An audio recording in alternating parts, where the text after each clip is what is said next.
Senator Blanchard. Here. Senator Carter. Here. Duque. Here.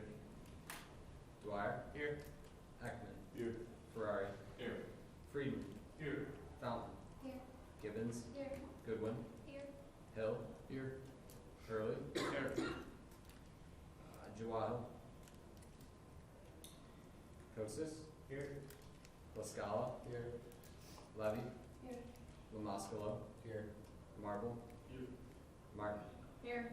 Nackley. Here. Nathanson. Here. Olivier. Here.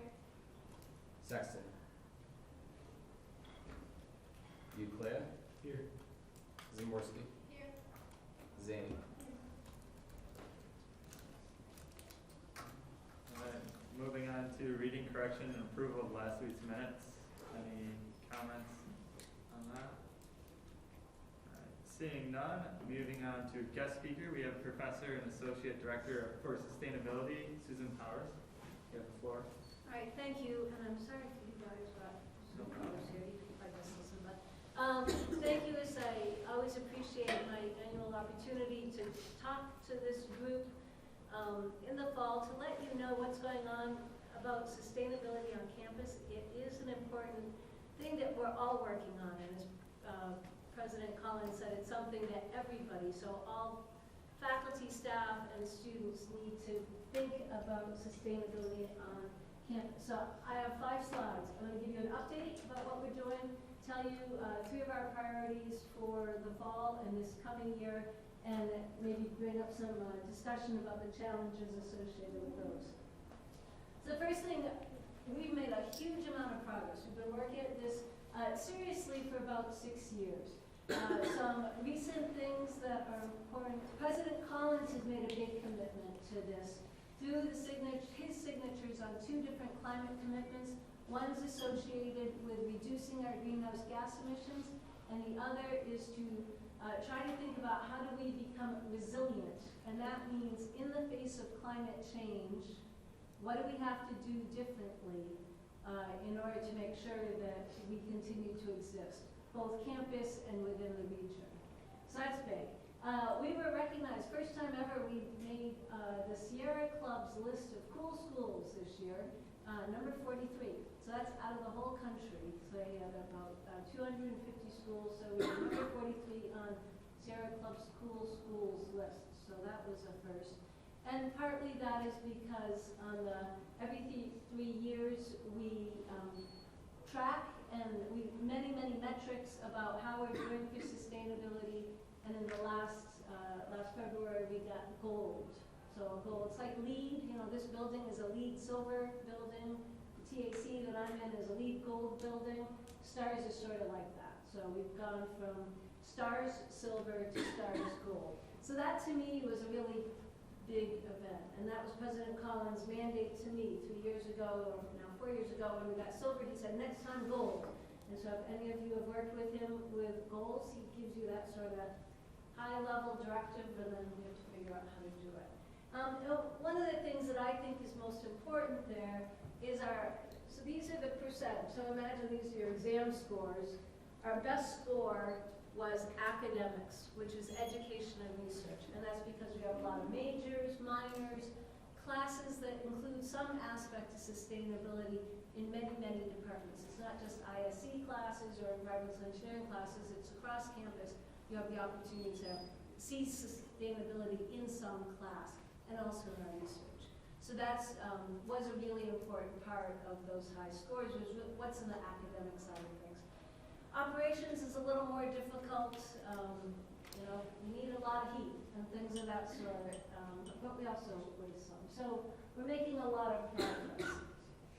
There's a long ways to go. So our number 1 priority for this year is to work on President Collins' climate commitment. So that means to figure out how to look at all our greenhouse gas emissions associated with what we do on campus and get to net zero. And so this graph shows us about 40% of our greenhouse gas emissions, if you include food, is from natural gas. Food is a big chunk, but we can't really deal with food. But natural gas and buying electricity are where most of the greenhouse gases that we generate come from. There's also a lot with commuting. It's only faculty and staff commuting. But our goal is to get to zero. So how do we do that? It does not mean we turn off the lights and turn off the heat. It's figuring out how do we be far more efficient and conservative with what we do use. It means finding alternative sources. So for example, solar, hydro, but both of those are in the works right now. It also means that we do have to be a little more careful about turning things off when we're not using them. It doesn't mean don't use things, but just turning things off is a big part of it. So we've got a lot of strategies. Our biggest challenge right now is that we don't measure enough things to make priority decisions. Many of you are engineers. I'm an engineer. I like to have data so that I can understand a problem and say, oh, we have to fix this, or we have to fix that, and we don't have the data. So the number one thing that we really need to work on is putting meters on our building electricity and natural gas heating systems so that we know where the problems are and we can fix those. So climate action plan is, from a student's perspective, you will see this with renewable energy sources. You will see it with more, hopefully, things turning off automatically. The new chiller project, all of those are part of getting to net zero greenhouse gas emissions. Students see our solid waste plan maybe a little bit more. And so one of our priorities this year is to implement a solid waste plan that results in substantially less material going to a landfill. So that means more food waste going to the anaerobic digester and more recyclable materials going to recycling, and that's why we have you guys get to do show and tell here. Many of you who are here early ended up with some piece of waste product in front of you. I want you to look at it. 3 categories that you can do with this. It can go in the landfill bin, it can go in the recycle bin, or it can go someplace else. So pick up your trash, and I want to see who has something that goes, let's see, what should we start with? Landfill. Who has landfill? All right, styrofoam cup. Does it have a number on the bottom? It has a triangle with a 6 on the bottom, but you are absolutely right. Styrofoam is always landfill, even if it says number 6 on the bottom. Okay, who else says landfill? Obviously, candy bars, landfill, landfill. All right, what do you think? Milk cartons, actually, in our solid waste, are recyclable if, have any idea what the caveat is? Yes. So I've been using this for a long time. It was clean, but it doesn't smell. So even the little milk cartons, you don't have to rinse them with water, but drink all your milk. We don't want, decaying milk. All right, so milk cartons are recyclable if, all right, anyone else? Landfill? I'm not sure. The straw, you're absolutely right. Straws are not recyclable. Okay. Anyone else who has stuff that goes in the landfill? Plastic films are usually landfill because of the board on it. Okay. In our Casella, any plastic bag, so Alex, yours and this, even, just like the styrofoam cup, even if it has a triangle on it, it's still landfill. In our system, it could be recyclable if Casella doesn't take it. So these, even if it's got a triangle. Okay, anyone else landfill? All right. Everybody else has, so anybody who has something that doesn't go trash, that's landfill, okay. Something that doesn't go to the landfill or recyclable. Battery, where does battery go? Downstairs by this information desk, there's a bucket, and then there's ERC for waste batteries. They do get recycled, but not in our blue bins. All right, anyone else? What do we do with that? Make sure it's Right, so that's recyclable. Anyone else? What do we do with water? Recycle. Or The deposit. 5 cents. All right. So, but yes, it's better to recycle it if you don't want to bother it. Anyone else? Anything? Recycle or return. Or deposit? Okay. the lids are,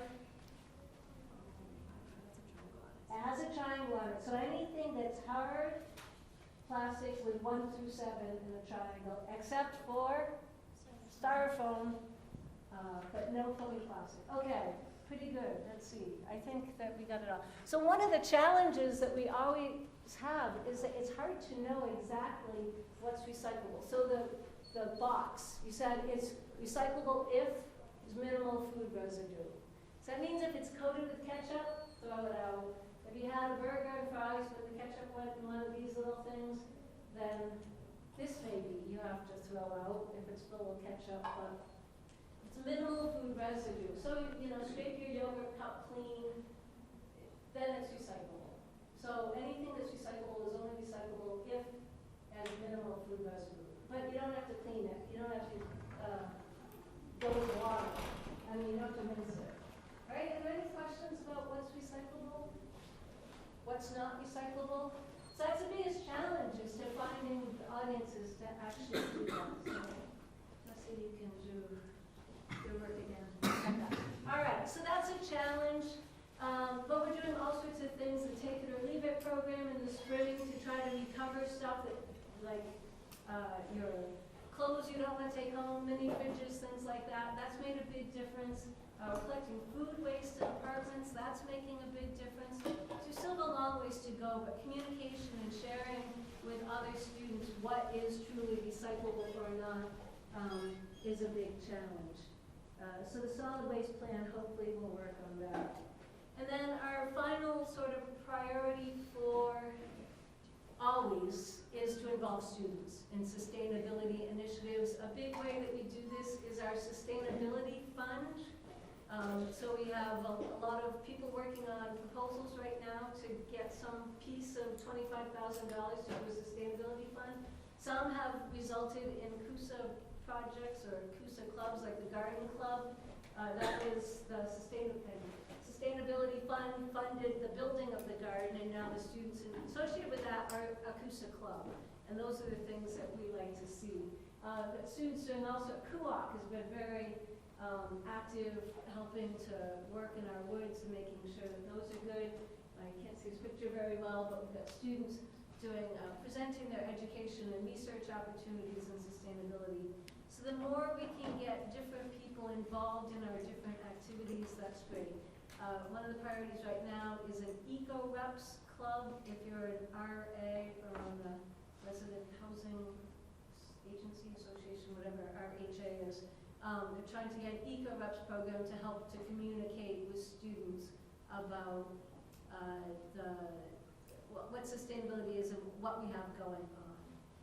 So that's my really quick update and the key things. There's a lot going on, but that's the short and brief version. I don't know if you have time for questions or Yeah, we have time for a few questions. conversation? Questions, things that we should be doing that we're not doing? Challenges that we might see, Mike? I know that Clarkson has vested interest in the hydro dams. Yes. Are they working yet, or? On Maple Street, there's a hydropower dam on each side of Ace Hardware. So the one right by the Thai restaurant is working, and we are buying all of the power that comes out of the West Hydropower Dam. There's also an east dam that's sort of right by the deck on, I don't know where she is, the Casa Cactus Grill, thank you. So there's a hydro dam right there too. You can see the outflow, and that one is still not working. The village has got to find some money for repair, but we have not bought into that. But Clarkson has done a lot. Michael Tremper, who's our university engineer, if it was not for him, the West Hydropower plant wouldn't be running either. There was, that they needed a lot of engineer support. Lesson learned, villages with no engineers should not get in the business of building hydroelectric power plants. All right, so that's sort of a village issue. Anyone else with? I'm sorry, how do you want us to get rid of glass bottles? Glass, if it's like a Coke bottle or, you know, a jar, that gets recycled. Okay. not be recycled. Oh. If you're in a laboratory and you broke a beaker, that should go in a special receptacle for glass. But yeah, so jars, I mean, all the like soup cans, all of that stuff's recyclable. All right, well, oh, sorry. I know that in the past you haven't been able to use the food waste that's collected around the academic buildings, like Correct. next to the server, because it's getting too contaminated. I know that's really difficult because it's hard to communicate that with everyone, but Yep. going in or the other. So some of the food waste bins were put in, that was a student project, a sustainability fund project last spring. And they did not communicate a lot about what really needed to happen and what really goes in there, and the signs alone do not work. So that stuff is too contaminated. The first step in the anaerobic digester is like a garbage disposal to grind stuff up, and so if you've got metal forks or plastic bags, doesn't do well in the garbage disposal. So that, we cannot put that in the anaerobic digester. Right now, there are all sorts of issues as part of the solid waste plan. I think that the ability or the signs for food waste disposal separately on post-consumer are gonna go away. We're doing better getting more of like the row and the pre-consumer food waste to the anaerobic digester, so that's happening and happening well. The post-consumer, I think what it is going to take, you may have heard that there's some redesign opportunities like in row kitchen. I think it needs to get built into the kitchen. So rather than an individual consumer scraping their plate into the right food waste bin, you put your plate on the counter with the food waste on it, and behind the counter, there's a separate, that they are responsible for getting that into the right spot. The layout's not right now. So that's something that, you know, we could encourage as part of the overall redesign of the Aramark facilities and the food service facilities is a part of their improvements could be better management of their food waste within the kitchen. I don't know that we'll ever get it, the post-consumer sort of, we've tried a couple times and it just hasn't worked. I think I'll just have you email her the last question in the interest of time. Okay. But thank you for coming in. Yeah, You do a thank lot for you. this university, and thank you. All right, thank you, and I'm very visible in TAC, so let me know if you have questions.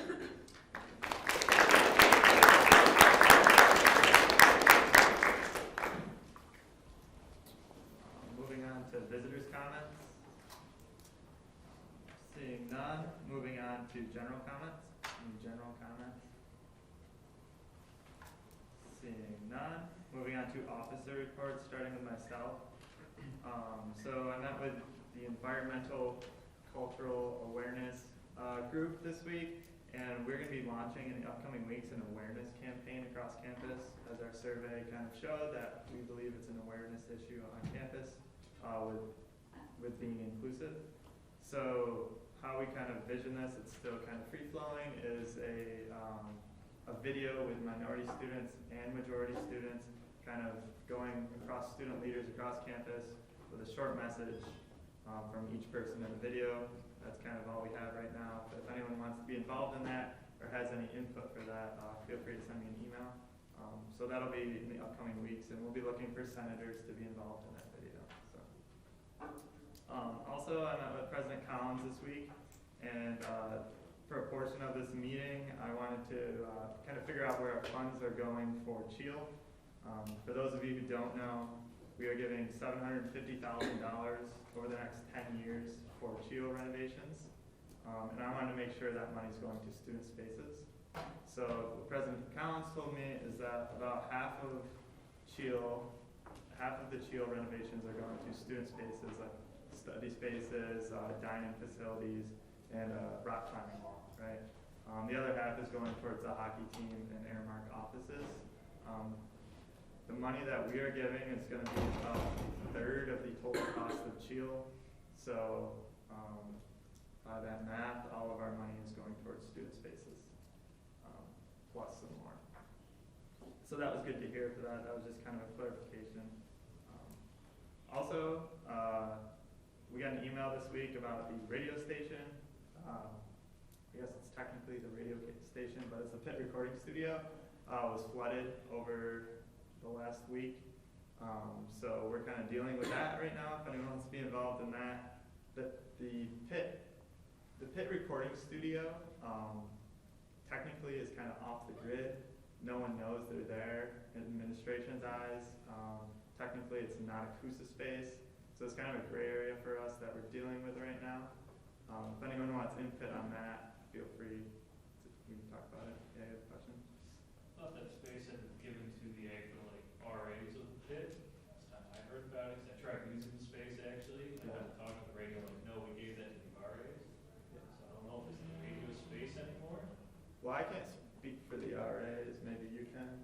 It's kind of like in limbo right now, because I was told that it wasn't our space recently. Yeah. Apparently, so it was RA space, so. So, the end goal is to renovate the basement of the pit into like a lounge area. It's supposed to look really cool when it's done. But when they started making those plans, they didn't know the pit recording studio was down there. So the whole idea behind the student center was that the radio station was going to move up here, move all their equipment up here into the student center when the student center was built. They didn't know that the radio station also stayed down in the pit. So that's kind of a gray area for us right now moving forward. Go ahead. I'm willing to offer any help I can. I don't know if you need any help with it. Yeah, just send me an email and we can get you in on the meetings that we have. Sounds good. I can help as well. A lot of the stuff that was down there is assets of the radio station, right? Correct. Okay. And was there a lot of damage or? Yeah, we do have insurance on some of this stuff. Kelsey and Ethan can talk to that. Go ahead. Yeah, a lot of the stuff is covered by insurance. It's gonna be a pretty big claim. But a lot of the stuff was also like handling and stuff that does not meet the requirements to be an asset. Yeah. Okay. So it's gonna cost us a lot of money to fix the area if that's what we decide to do. That's just something we're dealing with right now. Go ahead. Shouldn't it be like a broader aspect of what needs to be fixed, because this isn't gonna keep on reoccurring unless the actual space in the pit of the basement is, excuse me, the basement of the pit is actually gonna be like our basement, because it's always flooded. And Yeah. even on the first floor, well, that was a different flooding incident, but they're addressing kind of like the result of what happens instead of like taking care of the actual problem. Yeah. So like it's just gonna keep on repeating unless something else gets Yeah, fixed. the ideal situation for us is to find a whole new area for the pet recording studio. It is a space that's utilized by students, but right now, the radio station has the area in the student center as well as in the pit. It'd be nice if we could get it all in one area, or possibly the pet recording studio somewhere else. Go ahead. Has EHS been contacted? Because I would argue that consistent flooding is a health concern in addition, like especially because our students who live in the basement of the pit.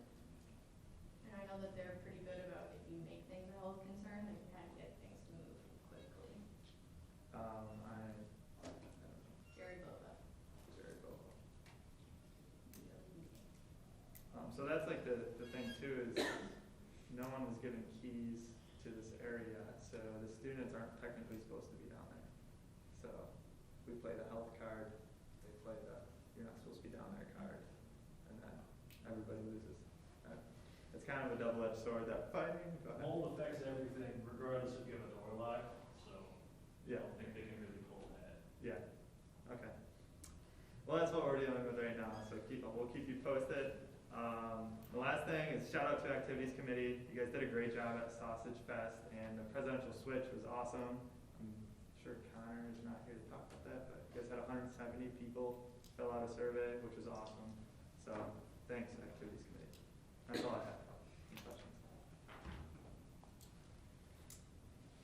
All right, moving on to Vice President Fiddler.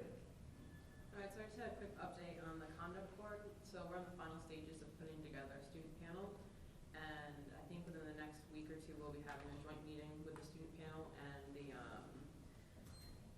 faculty staff committee that's been working on the conduct board. And we're having a joint meeting so students can kind of give input on what the faculty staff committee's been working on for the conduct board.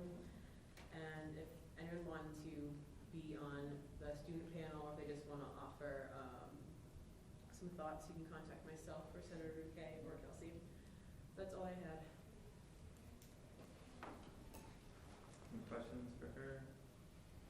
All right, moving on to PRD FNF.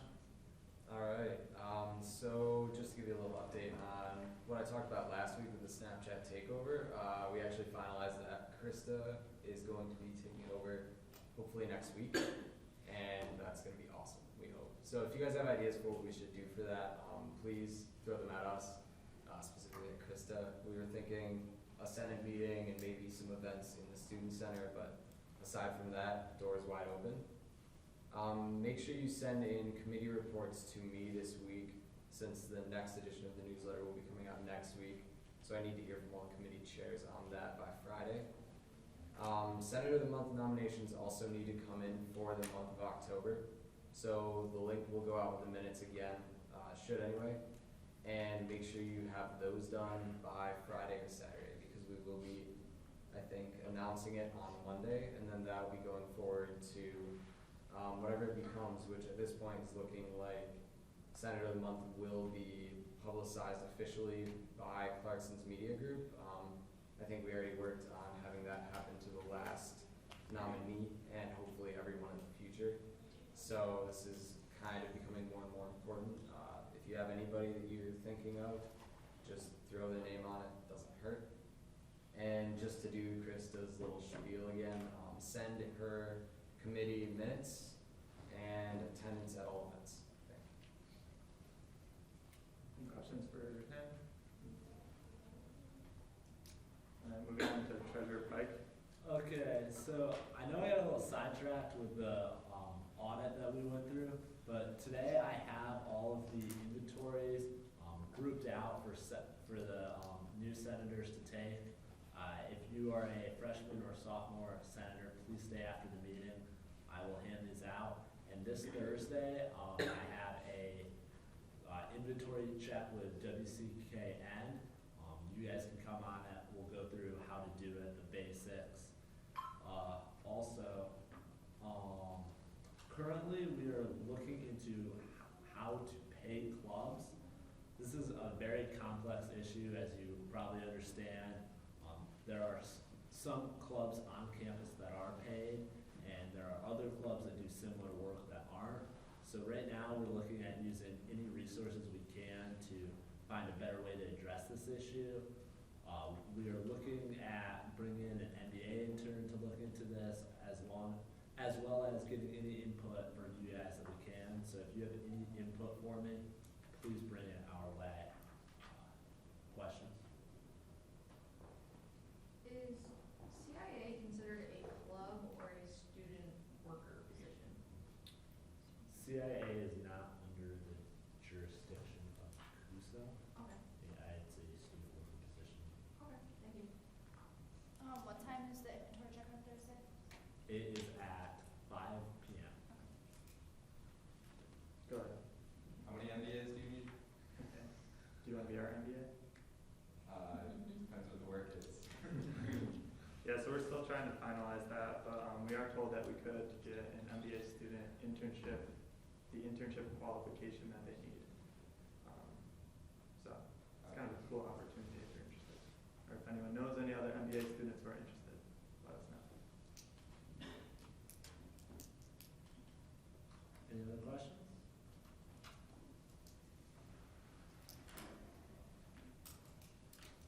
All right, moving on to, well, does anybody have anything to bring back to Secretary Rieger? All right, moving on to Advisor DISA.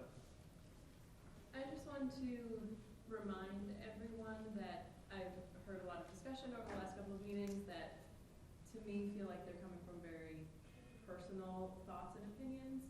And I want to remind you that it is the expectation of the student body that you're voting on behalf of them. So please try to remember that when you're making decisions and putting forth motions and deciding on how you're going to vote. Please remember that you're voting on behalf of the entire student body, not just whatever our own personal opinions are. And other than that, I have no reports. Any questions for her? Seeing none, moving on to committee reports, starting with Academic Affairs Committee Chair Kosis. Alright, hi guys. So this past week, we spent our meeting discussing our survey that we want to kind of send out after Riley's survey.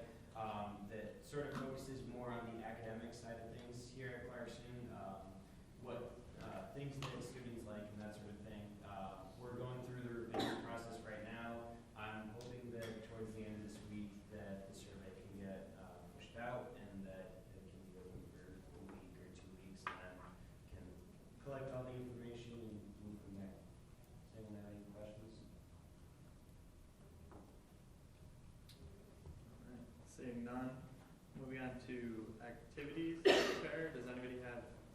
I have the report. So first of all, Open Skate went really well. There was high attendance at the event, so many that the skates actually ran out and there were people going to be turned away.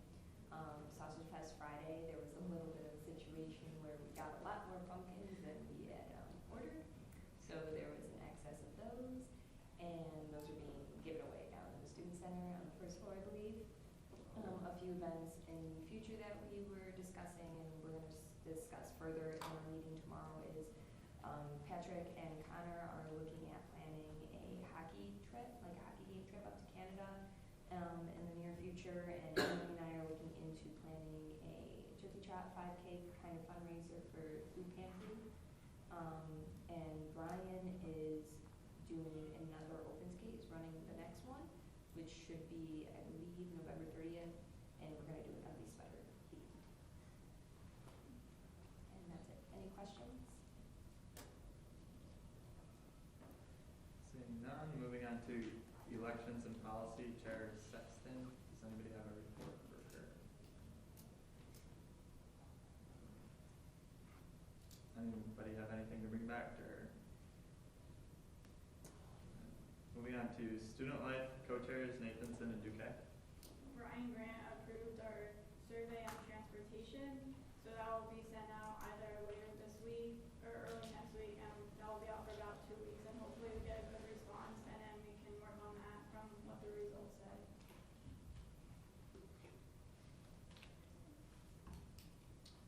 Questions? Moving on to inclusion initiatives, Chair Ferrari. Okay, first off is we'll have members on the task forces for safety and environment. The safety task force should be having their first meeting this week. Next thing is we're working with Sean Ives and her department for the creation of an ombudsman program. One of the schools we are looking to replicate is Lehigh's. And in addition, this Thursday will be our community discussion with several focus groups, and that's again in Cusa 121 at 6 o'clock on Thursday. And then for the GSA, all efforts to look towards unionizing have been postponed indefinitely, as all the arguments for it, the biggest one was for better health care, those have been addressed. Awesome. Any questions for him? Go ahead. Can you clarify what exactly part of Lehigh's structure you're looking to? There's not too many schools that actually have an ombudsman program, and Lehigh is fairly similar in sort of demographics as to ours. It's a small private engineering focused school with also some business in the Northeast, and it's realized that we're at the very beginning stage of it, and that was one of the programs that Sean's department identified as one we were looking to replicate. Any other questions? All right. Moving on to old business, seeing none. Moving on to new business. Senator Friedman, can you please read motion 10-31-16A?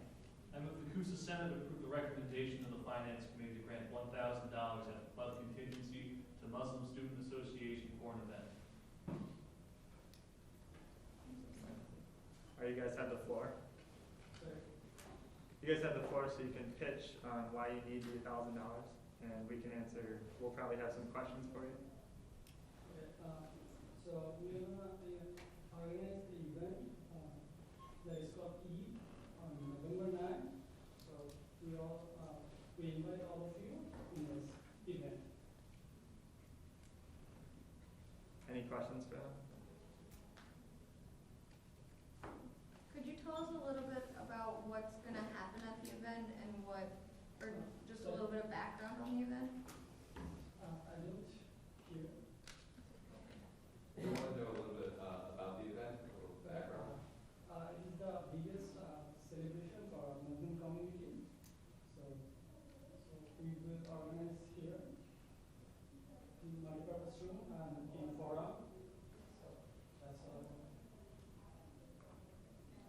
Can you elaborate on what will go on at the event? I know in finance you talked about having speakers and like what the money would be going to. We will invite speakers from different colleges. So after that, we will organize food for about 120 people. And we will organize some games and fun stuff. That's it. Okay. Well, actually, we have two festivals in our Islam, and as per our religion, we call it Eid. It's festival. We will celebrate with one festival here at university. We invited one professor from St. Lawrence University to attend, and one professor from Sony Potsdam to come, and two people from the church here, and Muslim Center Imam, Muslim Center leader here in Potsdam to come. One speech of them will be about what the meaning of Eid, what the meaning of this festival, why Muslims are celebrating with it. And the second speech will be on pilgrimage, because this Eid, Muslims are going to Mecca and Saudi Arabia to perform pilgrimage. So what's pilgrimage? And the third speech will be about Islamic arts and Islamic architecture. This will be the professor of St. Lawrence. And then we will have some games, like discover cultures from people, to know more, some questions, just in fun way. And then food, preparing food. We suppose that we will receive 120 persons to know. We are part of the community, student community. We need students to know our association. It's our semester. Yeah, we were here last semester, but all of us were new students. This semester is the second semester for most of us, so we need to involve in the student association. So this idea came to us that we should make a big event to know more about us, to know more about cultures, to know more about association, like that. Thank you. Any question? What day was that again? It's November 9th, from 5 to 8. The place is supposed to be not very soon, but we didn't confirm it yet. Maybe tomorrow or the day after tomorrow we'll confirm and send an email to all of you. Also, you mentioned in finance there was another organization putting money towards this. How much money and what's the other organization? Yeah, okay. We discussed with Cusa committee last week about 1,000 and the other 1,000 from the university office. Yeah. We supposed to have fund 2,000, 1,000 from Cusa, 50%, and 30% from the university office. Last semester we have an event, but actually we didn't organize it. It was by unconventional group, unconventional association who organized it, because we were new and we came late and we entered the semester. But now we came from first. So we are looking for to have a friendship with you. Yeah. Does anybody else have questions? I have a question. Like, exactly what portion of the event is the money going towards? And also, what's your plan for reaching out to the student body to get them to come to your event? Money mostly it will be for food, because 120 around, we assume that around 1,800 for food and 200 for decoration and other purpose, like for invitation to sell out to others and to do some other stuff actually. And to reach out to all people, we have made already flyers and we will be posting those, and also send an email to everyone. And also we have made invitation cards, and it will be sent to those professors and other invited guests.